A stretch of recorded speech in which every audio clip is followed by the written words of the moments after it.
જો હું સોશિયલ મીડિયાની અંદર જોઉં છું કે અનામત હટાવોના જે પોસ્ટર સોશિયલ મીડિયામાં ચાલી રહ્યું છે, તો એકચ્યુઅલી એસપીજી 2012થી અમે અભિયાન કર્યું હતું કે અનામત મળવી જોઈએ, અને જે એસપીજીના આંદોલન થકી આજે 2021ની અંદર જે 10% EWS મળ્યું છે, તો એકચ્યુઅલી જે પણ સમાજ અનામતનો લાભ લઈ રહ્યા છે એના જે સેવાળાનો કોઈ પણ નાનો ગરીબ માણસ હોય છે એને અનામતનો લાભ નથી મળતો, પણ એ જ સમાજની અંદર જે શિક્ષિત હોય, પૈસાવાળો હોય, નોકરી કરતો હોય એવા લોકોના પરિવારના બાળકો અનામતનો લાભ લઈ રહ્યા છે. તો અમારું એસપીજીનું તો સ્પષ્ટ એ વખતે હું કહેતો હતો, અત્યારે પણ કહું છું કે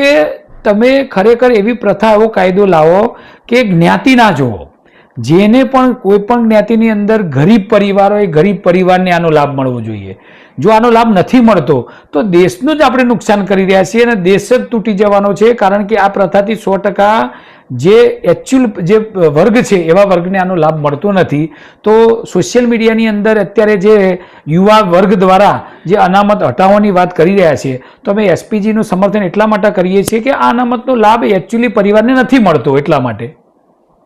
ખાસ શું કહેશો, જેનજી જે છે રોડ ઉપર આવી રહ્યા છે, એના પ્રકારના અનેક પ્રકારના આંદોલનો થઈ રહ્યા છે, શું આ આંદોલનો જરૂરી છે? એ સિવાય કોઈ પરિણામ મળતું નથી એવું માનું છો? જો સરકારને જ્યારે કોઈ નિર્ણય લેવાનો હોય, નિર્ણય નથી આવતો,